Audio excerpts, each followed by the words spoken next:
오늘 이 말씀에서 보면 이렇게 나오죠. 복음은 하나님의 긍휼에서 이렇게 나와. 이 긍휼도 불쌍히 보시다. 이제 큰 은혜라고 얘기를 해요. 은혜가 일반적인 은혜가 있고 긍휼의 은혜가 있습니다.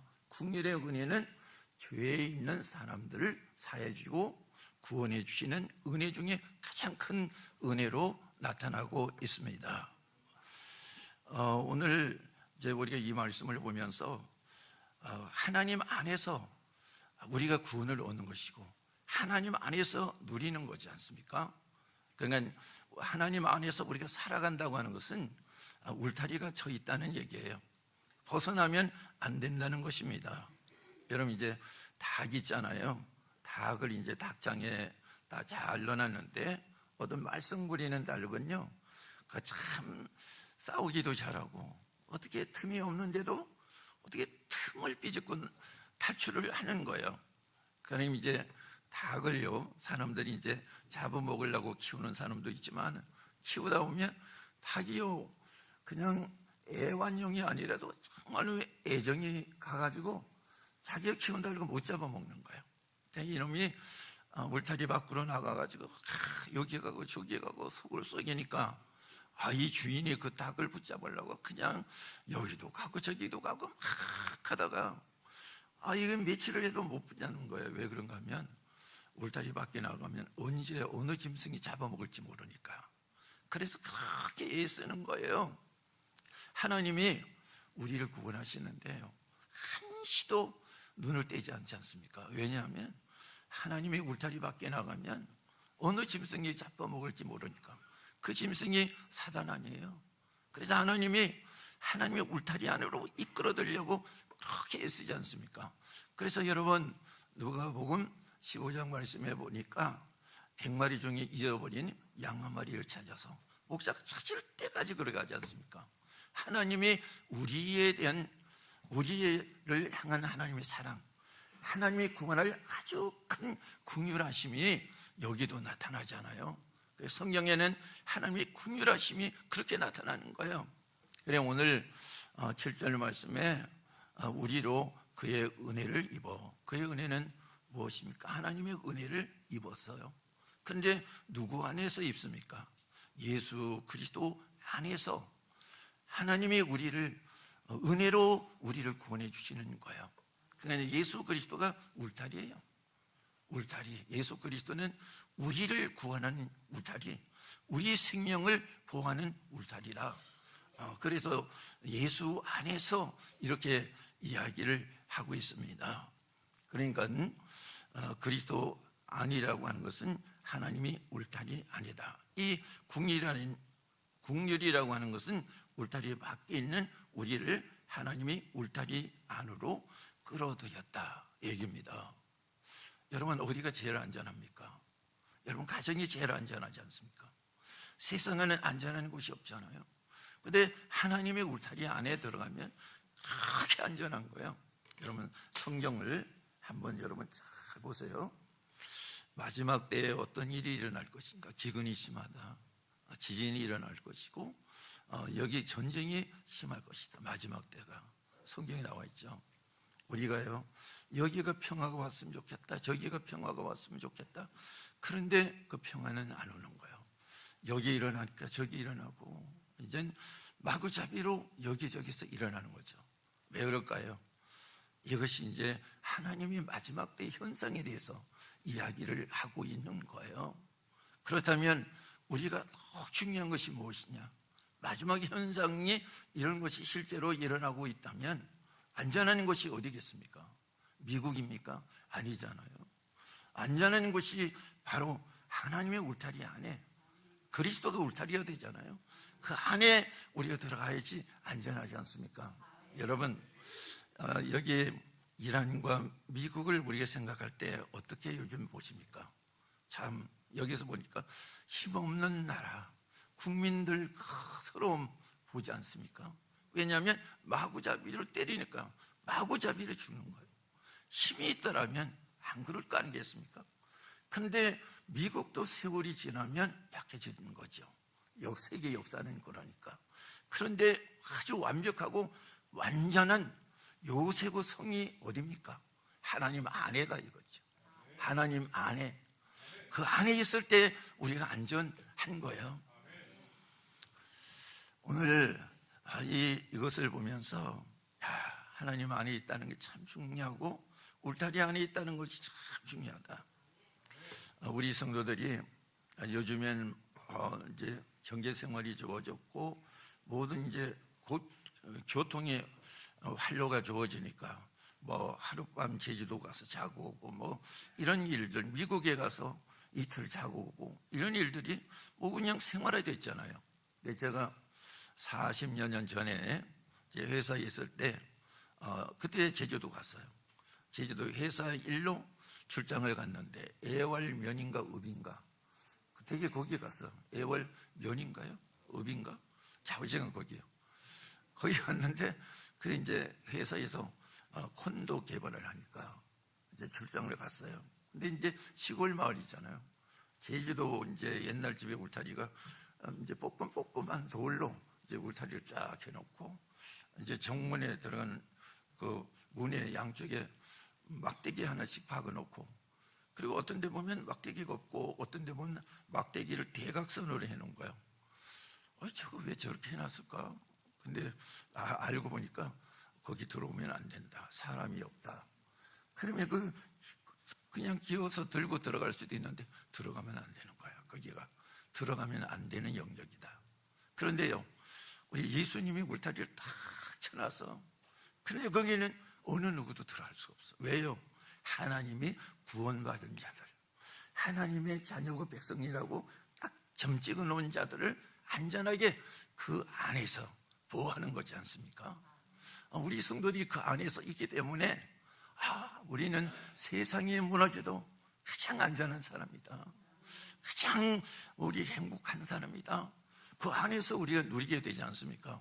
바울은 감옥에 갇혀 있는데 뭐가 좋다고? 기뻐하라. 다시 말하노니 기뻐하라. 자기는 감옥에 갇혀 있어도 하나님의 쳐놓은 예수 그리스도 안에 울타리 안에 있기 때문에 기뻐하라. 다시 말하노니 기뻐하라. 주 안에서 기뻐하라. 이렇게 말씀을 하고 있는 거예요. 여러분 불안하십니까? 걱정되십니까? 그런데요, 주 안에 들어오면 걱정 근심이 눈처럼 녹아내리는 거죠. 왜냐? 울타리, 완벽한 울타리를 쳐주신 하나님의 궁휼하신 은혜 안에 있기 때문에 그렇다 얘기입니다. 저도 여러분들도 그랬을 거예요. 어려운 일 많이 당했죠. 유튜브에 보니까 이런 일이 있더라고요. 이제 어느 이제 정당에 뭐 이제 선거 뭐 책임자가 사퇴하고 의식이 없대. 왜 그럴까? 두려우니까. 이런 일들이 비자하게 일어나잖아요. 그런데 우리도 살아가다 보면 참 우리 교회 빚이 50억 대 갈 때 우리 성도님 몇 명 됩니까? 전국 단위로도 최고의 문제가 많은 거예요. 머리가 막 녹아내리죠. 계속해서 우리 성도들이 기도하면서 그렇고 눈이 계속 터지는 거예요. 이게 계속 터져. 병원에 가도 방법이 없습니다. 그런데요, 주 안에 있으면 두려운 가운데도 평강이 오는 거예요. 평강. 그래서 성경에 얘기하잖아요. 너희들이 너에게 평강이 있을지어라. 성령 충만함을 받으라. 얘기가 무슨 얘기입니까? 하나님 안에 있을 때 두려움이 사라지고 평강이 오는 거예요. 구원보다 더 큰 문제가 어디 있습니까? 여러분 사는 것만큼 큰 문제가 어디 있겠습니까? 이것은 우리가 육체적으로 사는 것 문제가 아니라 우리 영원히 사는 삶을 하나님의 궁휼하심을 통해서 하나님의 울타리 안에 들어가서 완전히 보장받았지 않습니까? 그래서 걱정, 근심이 사라지고 상황은 어렵더라도 정말로 편안하잖아요. 이것이 주님의 울타리 안에 있는 우리 성도들의 삶이란 말이죠. 이것을 가지고 가면 우리 눈앞에 정말 엄청난 큰 문제가 있어도 요동하지 않아. 그리고 마음이 복잡하지 않아. 그러니까 생각을 바로 하고 길서를 찾아서 일을 하게 되니까 그 일이 되는 거예요. 주 안에서 있어서 불안하면요 생각을 잘못해. 질서를 잊어버려, 순서를 잊어버려. 그러면 일이 안 되는 거야. 이게 많은 목회자들도 참 불안 걱정해서 극복을 하지 못하니까 목회를 하다가 수많은 사람들이 그만두지 않습니까? 그런데 주 안에 있으면 더 힘든 사람들도 전혀 이탈하지 않고 그 안에서 자기의 은혜로 만족하면서 그 목회를 이루어 나가는 거죠. 그래서 목회는 어디 살아? 주 안에서. 여러분 신앙생활은 어디 살아? 주님의 긍휼 하심 안에서 살아가라. 이렇게 말씀을 하고 있지 않습니까? 오늘 이 말씀을 보면서 우리가 참 많은 것을 얻고 깨닫고 우리가 그것으로 힘을 얻어서 가지 않습니까? 그래서 히브리서 2장 3절 말씀을 우리가 한번 읽어보도록 하겠습니다. 우리가 이같이 큰 구원을 등한히 여기면 어찌 그 봉을 피하리요? 이 구원은 처음에 주로 말씀하신 바요 들은 자들이 우리에게 확증한 바니에요. 여기에 이와 같이 뭔 구원이라고 그랬어요? 큰 구원이라고 했어요. 큰 구원. 큰 구원은 무엇으로 됩니까? 하나님의 긍휼. 긍휼은 어떻게 이어지느냐 하는 거죠. 여러분 이제 우리가 이제 긍휼이 나오지 않습니까? 이 긍휼은 하나님이 죄인에게 베풀어 주신 참 큰 거예요. 그걸 말하고 여러분 이제 헤세드라고 하는 거 있잖아요. 하나님의 큰 사랑. 그거를 말하는데 하나님의 긍휼하심이라고 하는 것은 우리가요 하나님의 긍휼에 가장 크게 나타나는 것이 무엇이냐 하면 하나님의 용서란 말이에요. 관용이에요. 관용, 용서 중에 관용은 뭐죠? 가장 큰 용서라 이거예요. 용서할 수 없는 것도 용서한 관용이 긍휼이야. 그러면 여러분 헤세드 큰 사랑이 무엇입니까? 이 큰 사랑이라고 하는 것은 우리를 위해서 자기가 죽어서 우리를 구원해 주시는 사랑이 제일 큰 사랑이야. 그 사랑이 십자가 사랑이에요. 그래서 예수 그리스도가 이제 십자가에서 죽으셔서 피 흘리셔서 이제 사흘 만에 부활했다고 하는 것은 우리에 대한 사랑의 절정이란 말이에요. 긍휼과 큰 사랑이 합해져서 하나님은 우리를 용서하시고 부활시켜서 하나님의 나라에 이르게 한 거란 말이에요. 조금 있으면 절기가 뭐가 들어오죠? 부활절 들어오죠. 부활절 전에는 일주일 동안 뭐죠? 고난주간이에요. 그래서 고난주간, 부활 이것을 합해서 긍휼과 헤세드 큰 사랑이 이루어지는 거예요. 이것이 우리에게 확증될 때 성도들은 비틀거리지 않아. 그리고 언제나 그 마음이 베드로 보고 반석이라고 그랬죠. 그 반석과 같이 항상 굳어. 그리고 항상 그 반석처럼 요동하지 않아. 그러니까 그 사람이 이 세상에 살 때도 흔들리지 않고 사니까 그 사람이 가장 가치 있게 그리고 귀하게 살아내는 거야 이게. 그래서 성령과 우리 신앙이라고 하는 것이 정말로 맞춰졌을 때 이 땅에도 우리가 살아가는데 반석과 같은 삶을 살게 되는 것이고, 우리가 하나님 앞에 나가서도 그 울타리 안에서 영원의 영생을 누리면서 살게 되는 거예요. 이것이 어디를 통해서 하나님이 이끌어 주신다고요? 교회를 통해서. 그래서 교회가 세속화되면 안 되는 이유가 여기에 나타나 있죠. 하나님은 처음의 시작도 그리고 하나님의 끝도, 하나님은 동일하게 역사하실 뿐 아니라 동일하게 하나님의 속성은 거룩한 거예요. 세상의 유행을 따라가는 것이 아니고 오늘 하나님 앞에서 우리의 영혼이 보존되어서 반석 같은 우리 삶이 이루어져야 되는 것을 말씀을 하고 있는 것입니다. 여러분 중생이라고 하는 거 있잖아요. 디도서 3장 5절 말씀해 보니까 중생이 나와요. 중생은 팔랑케시아 거듭나다 새로운 탄생이다 그겁니다. 이 중생은 그리스도 궁리를 하심으로 된 거예요. 사도행전 9장 말씀에서 보니까 참 기독교인들이 그렇게 악하게 굴었던 사람이 있죠. 사울이잖아요.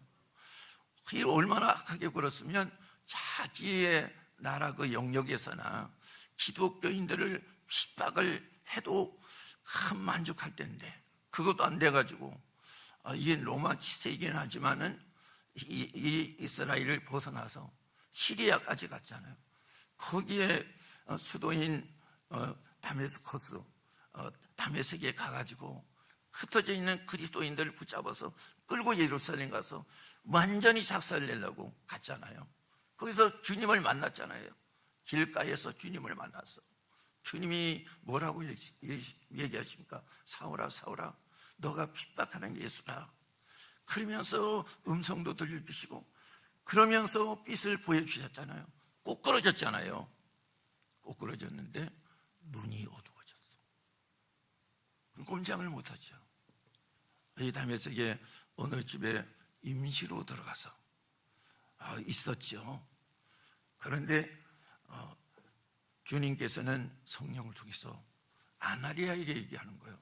아나리아야, 저기 아무곳 다메섹 어느 거리에 어디 가면 사울이라고 하는 자가 있는데 너가 가서 안수해서 다시 보게 하라 그랬어요. 그게 너무 악하니까 아나리아가 안 하려고 그러는 거예요. 야 이놈아 가.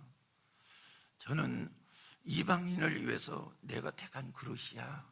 이렇게 하니까 아나리아가 순종해서 갔어요. 손을 놓고 안수하니까 눈이 싹 벗어지고 다시 보게 되는 거예요. 예전에 봤던 눈은 안목이에요. 안목의 눈, 육신의 눈이에요. 육신의 삶이에요. 지금 다시 벗어져서 보게 되는 눈은 무엇입니까? 새로 거듭 태어나는 영생으로 보는 눈이란 말이에요. 성도들은 영생으로 보는 눈, 거듭난 눈으로 볼 때 구분이 되는 거예요. 현재가 구분이 되고 내세가 구분이 되는 거라. 이게 이렇게 돼서 중생이라고 하는 역사가 있잖아요. 그러니까 바울이 중생을 하고 나서 하는 얘기가 나는 개수 같은 죄인입니다. 나는 팔사똥입니다. 부족하다는 거죠. 그런데 자기가 이렇게 왕성하게 복음을 전할 수 있었던 것은 주님이 중생을 시켜서 자기를 사용하기 때문이라는 겁니다. 이론에 있는 것이 아니잖아요. 여기가 이제 중생의 역사가 일어났잖아요. 그리고 자기를 자꾸 돌아보잖아요. 나는 괴수 중의 주인이다. 팔삭동이다. 나는 은혜가 없으면 살 수가 없는 사람이다. 이렇게 계속 얘기하잖아요. 이건 뭡니까? 자기가 변화되어 가는 거죠. 성화되어 가는 것이지 않습니까? 그러면 성령을 통해서, 말씀을 통해서, 기도를 통해서 자기를 보면서 성화시켜 가는 거잖아요. 여러분, 거듭난 사람, 성화되어서, 성화는 성장을 얘기하잖아요. 성장. 여러분 지금 성장하고 있는 거 아니겠습니까? 머물러 있으면 안 되죠. 성장해 가야 되는 거예요.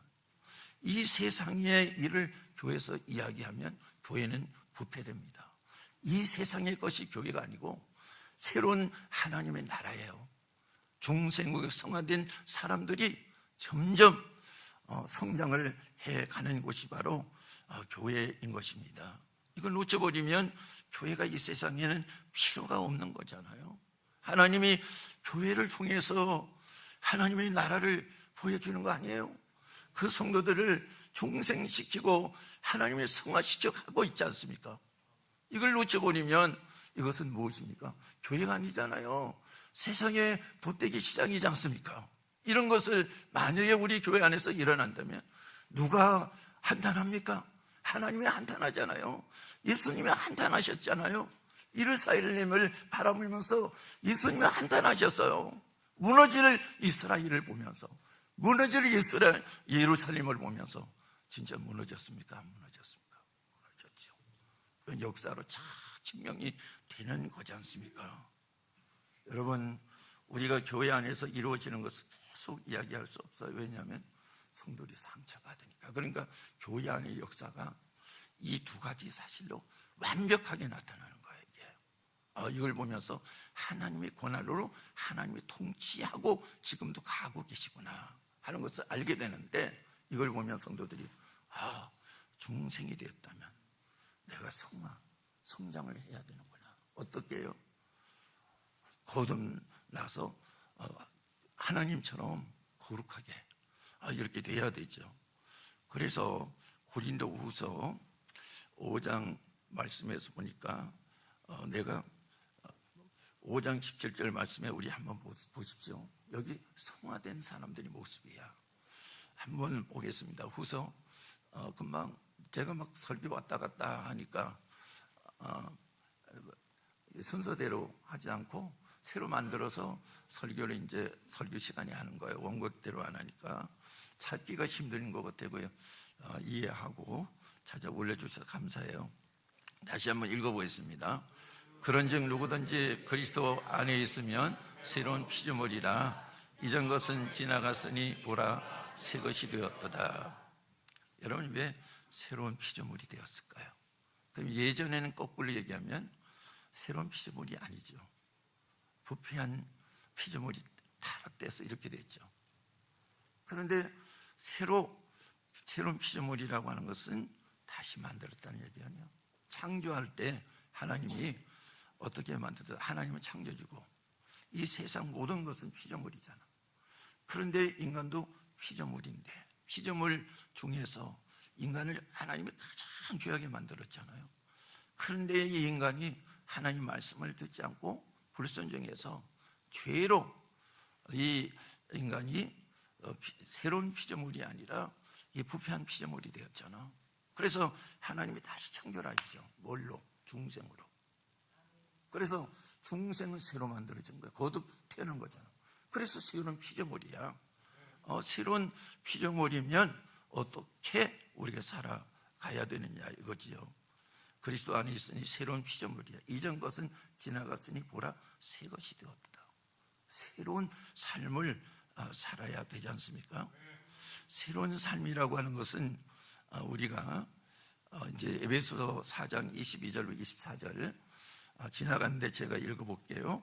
너희는 육의 욕심을 따라 썩어져가는 구습을 따르는 옛사람을 벗어버리고 오직 너희의 심령이 새롭게 되어 하나님을 따라 의의 진리의 거룩함으로 지으심을 받은 새 사람을 입으라. 구습을 벗어버려야 되지 않습니까? 그죠? 구습을 벗어보신다고 하는 것은 옛날의 생활 방식을 버려야 되는 거잖아요.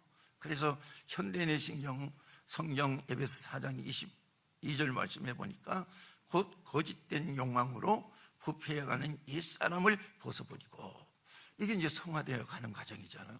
사람이 성도들이 성화되면 계속 기뻐요. 계속 즐거워요. 계속 행복해요. 살아가는데 계속 새롭거든.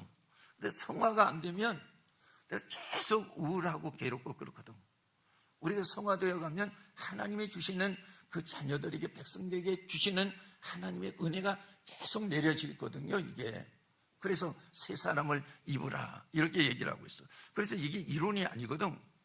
여러분, 우리가요 성령을 이론으로 본다면 이것은요 종교인이야. 그게 아니고 성령은 생명이 있어. 그 생명, 하나님의 역동적인 능력, 하나님의 존재가 우리에게 있어. 그 하나님의 존재에 순종을 하면서 나갈 때 하나님께서는 우리에게 자기의 역량을 우리에게 주시는 거야. 그래서 이렇게 변화되어 가는 거예요. 그래서 우리가 여기 안에 우리 성도는 그런 성도가 없겠지만 종교인이 있는 반면에 새로 변화된 성도들이 있단 말이에요. 새로운 피조물로. 이렇게 될 때 나는 이것을 대조시켜 봐야 되는 거예요. 그냥 막연하게 나는 신앙이 있다, 나는 엄청난 사람이다, 이거는 내게 죽어가면서 엄청난 사람이 필요 없잖아요. 내가 새로운 피조물 하나님 안에서 살아갈 수 없는데 내가 엄청난 신앙이라고 얘기해도 필요가 없잖아요. 하나님과 관계 형성이 이루어져야 된다. 관계 형성이 이루어지는 사람은 관계 형성이 무엇인지를 아는데, 관계 형성이 이루어지지 않은 사람은 관계 형성을 모르는 거예요. 그러니까 내가 주장하는 것으로 되는구나. 내가 주장하는 것으로 되지 않고 하나님의 주장하시는 것으로 되는 거예요. 그러니까 그 앞에 통치를 받으면서 나갈 때 하나님이 이끌어 가는 그 삶을 살게 되니까 하나님은 우리를 가시밭으로 인도하지 않아. 하나님은 우리를 아주 평편하고 어려운 난관이 있어도 그것을 넘어서 가면 하나님이 우리 시편에 있는 것처럼 이제 풀과 물이 있는 곳으로 우리를 인도하시는 거죠. 우리 삶이 우리가 살기에 가장 적박한 곳으로 인도하시는 거죠. 우리 영혼도 마찬가지야. 이것들이 우리 안에서 일어나야 돼요. 이게 우리 성도들이 축복이잖아. 우리 소명교의 축복이란 말이야. 우리가 행축을 하면서도 참 그 영혼, 내가 생명이 구원돼서 새로운 사람이 되어서 행축을 할 때 한 사람 영혼 구원하면서도 크게 기쁜 거예요. 내 것을 들여서 하면서도 그렇게 아깝지 않은 거예요. 왜 그럴까?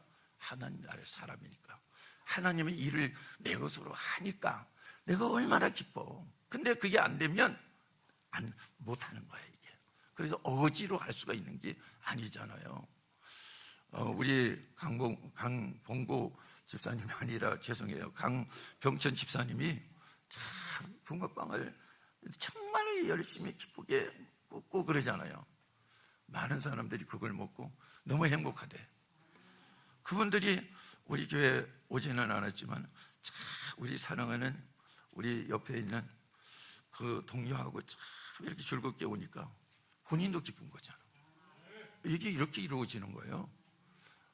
여러분, 하나님 앞에 기대가 되지 않습니까? 국률을 잊지 마십시오. 아주 큰 사랑입니다. 그 큰 사랑은 헤세드, 하나님의 은혜 사랑의 울타리 속에 들어가는 거예요. 이런 축복이 우리 성도들에게 임하시기를 바라겠습니다.